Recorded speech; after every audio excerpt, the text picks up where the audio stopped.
मैं पूरी उम्मीद करता हूं कि ये मूल ज्ञान आपको बिल्कुल स्पष्ट एक एक चीज समझ में आ रही होगी। जो विवेकी हंस है वो, जिनको नहीं समझ में आ रहा है वो अभी भी गालियां ही दे रहे हैं, बट इट डजंट मैटर, कोई फर्क नहीं पड़ता।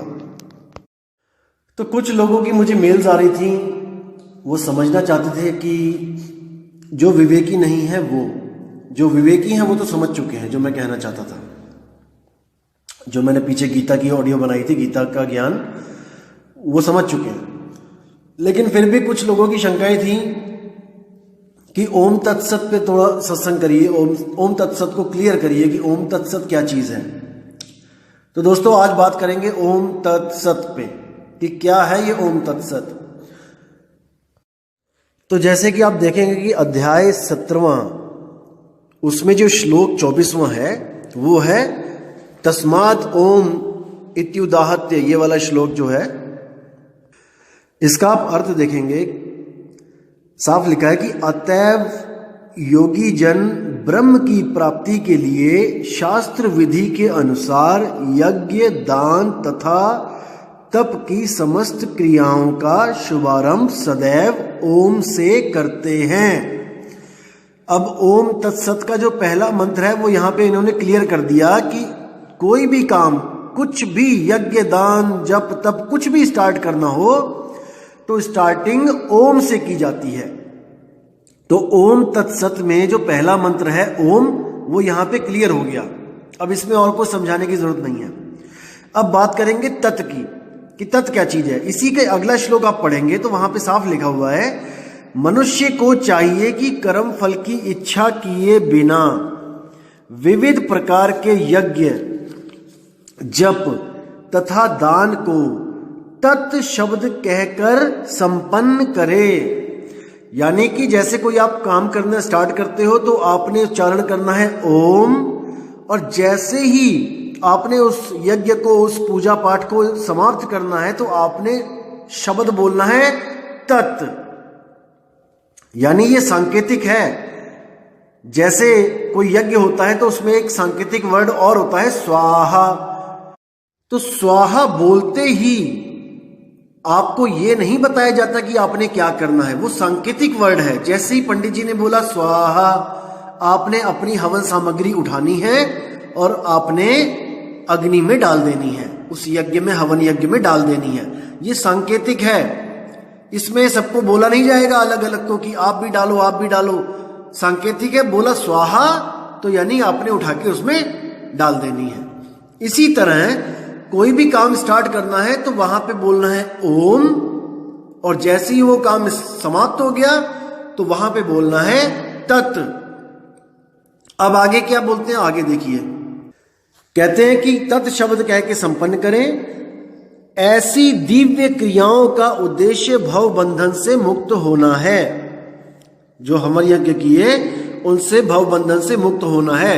यानी तत् शब्द बोला और भव बंधन से आप मुक्त हो जाओगे। लेकिन अभी भी एक चीज रुकी हुई है उसमें, वो क्या है, वो है सत्य। अब इस सत्य पे बात करते हैं। अगला ही आप देखेंगे श्लोक, उस पे सत्य के बारे में बताया गया है कि परम सत्य भक्तिमय यज्ञ का लक्ष्य है। यानी परम सत्य जो है वो भक्तिमय यज्ञ का लक्ष्य है। यानी यज्ञ करने का लक्ष्य है परम सत्य, और उसे सत्य शब्द से अभिहित किया जाता है। यानी इस ओम तत्सत में उसे सत्य शब्द से याद किया जाता है, उसे पहचाना जाता है। हे अर्जुन, ऐसे यज्ञ का संपन्न करता भी सत्य कहलाता है। अब इसको समझो कि जो ऐसा यज्ञ कर रहा है वो स्वयं सत्य कहलाता है। जिस प्रकार यज्ञ, तप तथा दान के सारे कर्म जो भी परम पुरुष को प्रसन्न करने के लिए संपन्न किए जाते हैं वह सत्य है। हो गया बिल्कुल क्लियर कि ओम तत्सत में ओम क्या है। हर काम को, हर पूजा अर्चना को स्टार्ट करने से पहले ओम, यानी कि जैसे आप देखते हो कि कोई भी मंत्र है, कोई भी आप हिंदू सनातन धर्म में कोई भी क्रिया देखोगे तो पहले ओम का उच्चारण है। तो वो पहले ओम बोलना है, उसके बाद जब क्रिया खत्म हो जाएगी, कोई यज्ञ हवन समाप्त हुआ तो तत् बोलना है। और आपके जो मन के भाव है वो होने चाहिए बिल्कुल शुद्ध सात्विक, तो आप ही सत्य हो जाओगे, आप ही सत्य कहलाओगे। और पूरा जो कार्य विधि होगी वो ओम तत् सत्य पे संपूर्ण हो जाएगी। आप परम पुरुष को प्रसन्न करने में सक्षम हो गए। अब इसी ओम तत्सत का एक विपरीत भी है। वो क्या है? ओम तत् असत। आपको केवल ओम तत्सत बताया जा रहा है अभी तक दोस्तों। अब आपको मैं बताता हूं ओम तत् असत भी होता है। अगला श्लोक देखिए, उसमें क्या बोला गया है?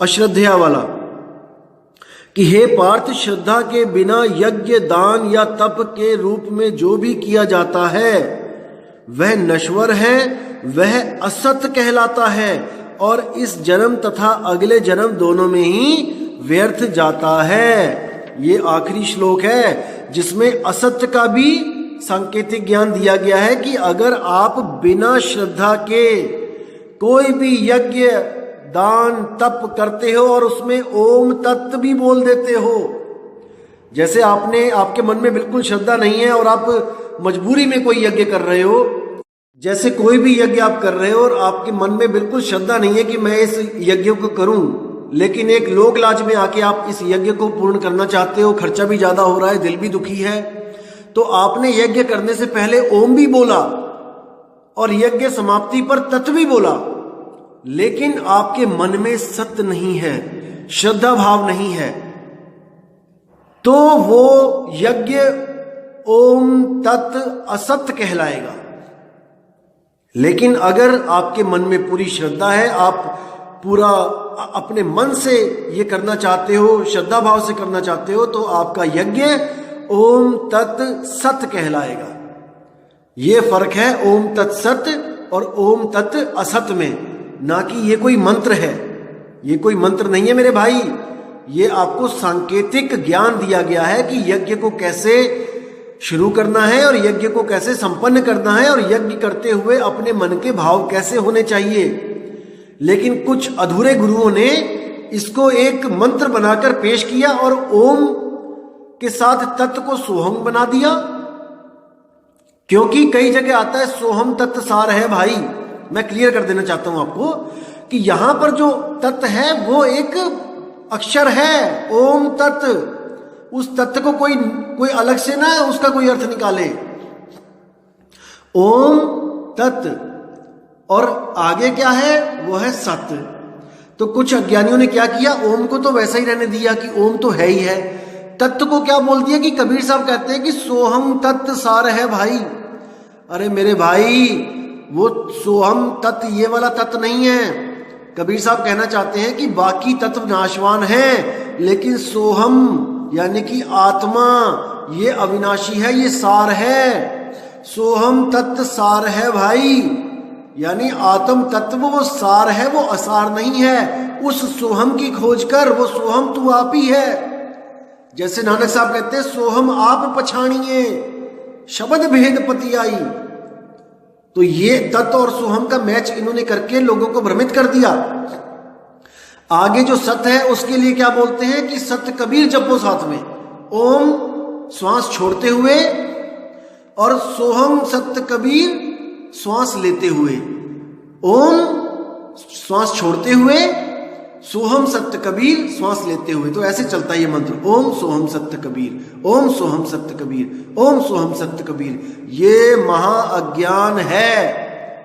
कबीर साहब कहते हैं मेरा नाम जपने से तुम्हारी मुक्ति नहीं हो सकती, मुझे मेरा भेद जानने से तुम्हारी मुक्ति होगी। मुख से कहे कबीर कबीर तो ना कटे काल की पीर, नाम हमारा सब जग लेता। अरे तुम मेरा नाम ही तो ले रहे हो सांसों में। नाम हमारा सब जग लेता, भेद हमारा कोई न कहता, और मेरा भेद पावेगा सोई, जाका सतगुरु पूरा होई।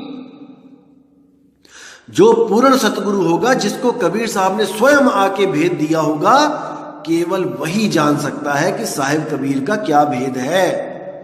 अन्यथा इस दुनिया में आपको सब भ्रमित करने वाले ही मिलेंगे। कोई आपको कहेगा कि आप तन हो, कोई आपको कहेगा कि आप मन हो, कोई आपको कहेगा कि आप चेतन सत्ता हो, परम चेतन सत्ता हो। वो कौन सी? जो ब्रह्म से पैदा हुई। देखो, ब्रह्म से जो खुद जड़ है, शून्य जो खुद जड़ है, उस जड़ में से परम चेतन सत्ता।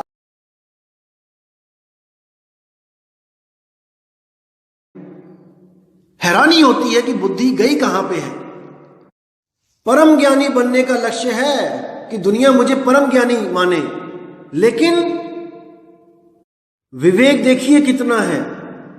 शून्य जो स्वयं जड़ है, उसमें से परम चेतन सत्ता को पैदा करवाया जा रहा है और उसी को कह दिया जाता है कि वो आप हो। पहला शरीर, परम चेतन शरीर आप हो। अरे कभी जड़ में से भी कभी चेतना निकली है आज तक?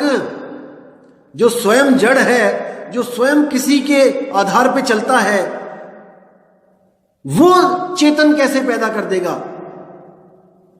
हद ही हो गई है। आध्यात्मिक मैदान में ऐसे ऐसे लोग आ गए हैं दुनिया में, और कबीर साहब से मुकाबला करने की बातें करते हैं कि वो भी कुछ नहीं है हमारे सामने। तो आप लोगों ने भ्रमित नहीं होना है मेरे भाइयों। बाल की खाल निकालना शुरू कर दो, नहीं तो कोई ना कोई लूट लेगा आपको। इसीलिए मैं कह रहा हूं कि मेरे सत्संग को कम से कम 1 साल तक सुनो, केवल सुनो। अभी कोई इच्छा प्रकट मत करो कि मैंने नाम लेना है, कि मुझे गुरुजी से जोड़ दो, कि मैंने गुरुजी के दर्शन करने हैं, सेवा करनी है। अरे करते रहना, सारी उम्र पड़ी है। पहले पहचान तो कर लो कि सतगुरु और असतगुरु में फर्क क्या होता है। कहीं दोबारा किसी गलत गुरु के चक्कर में ना पड़ जाओ, क्या पता हम लोग गलत हों। इसलिए 1 साल तक हमारे ज्ञान को भी परखो। आप लोग परखते नहीं हो और भाव में आके आप लोग किसी ना किसी गुरु को धारण कर लेते हो। यही सबसे बड़ा भरमजाल है, यही सबसे बड़ा बंधन है। हीरा सोई जानिए जो सहे घनन की चोट।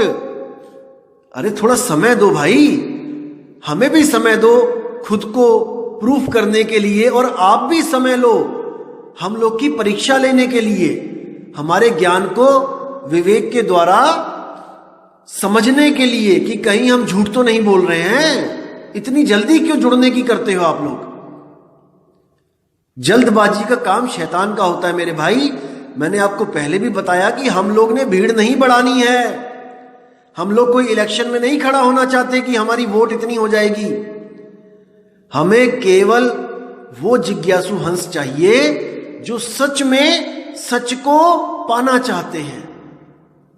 हमने कोई वाहवाही नहीं लुटवानी अपनी कि हमारे पास इतने चेले हैं, इतने लाख हैं, इतने करोड़ हैं, इतने अरब हैं। हम केवल एक चेले में भी संतुष्ट हैं, लेकिन वो एक चेला भी ऐसा होना चाहिए जो 1 लाख के बराबर है। जैसे वाणी में आता है कि 1.25 लाख से 1 लड़ाऊं, तो वो एक चाहिए हमें जो ऐसा विवेकी हो, जो 1.25 लाख ज्ञानी भी उसका मुकाबला ना कर पाए ज्ञान में, उसको कोई भ्रमित ना कर पाए।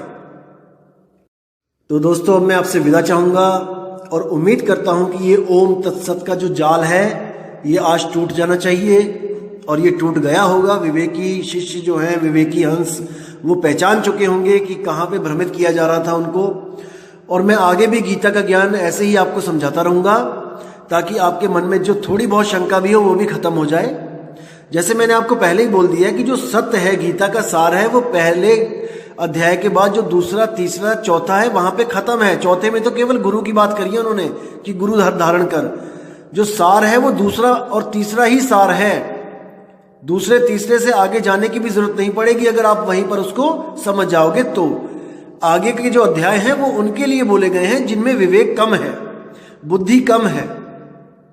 जैसे आप किसी दुकान पे जाते हो तो सबसे पहले दुकानदार सबसे अच्छा कपड़ा लेके आता है, सबसे बढ़िया वाला दिखाता है, ये देखिए सर। आप पूछते हो कितने का है, वो कहता है 8,500 का है। तब आप क्या कहते हैं, नहीं नहीं नहीं, कोई सस्ता दिखाओ।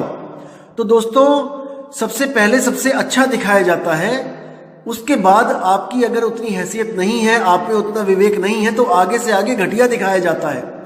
और सबसे लास्ट में तो सबसे घटिया दिखाया जाता है कि भाई ये तो ले ले कम से कम। तो दोस्तों मुझे पता है कि आप पूर्ण विवेकी हो, आप शुरू में ही समझ चुके हो कि हमें सबसे पहले क्या लेना है, कौन सा ज्ञान हमारे लिए हितकारी है, क्योंकि युगों युग बीत चुके हैं हम इस ओम तत्सत के चक्कर में भटकते हुए। अब हमने सार को पकड़ना है। सतगुरु ऐसा चाहिए जैसा सूप सुहाए, सार सार तो गही रहे, थोथा दे उड़ाए। तो उम्मीद करता हूं आपने थोथा उड़ा दिया है। तो दोस्तों इसी के साथ मैं विदा चाहूंगा और अगला सत्संग बहुत जल्दी मैं पोस्ट करूंगा। धैर्य रखें, धीरज धरें, बिल्कुल जल्दबाजी ना करें नाम लेने में, ज्ञान को अच्छी तरह समझें, फिर अपना मन बनाएं, आपका पूरा स्वागत होगा। ठीक है दोस्तों, अब मुझे विदा कीजिए। जय गुरु बंदी छोड़ मदन साहिब, जय गुरु बंदी छोड़ वैराग साहिब, जय जय बंदी छोड़ सतगुरु सत्य कबीर साहिब की सदा ही जय।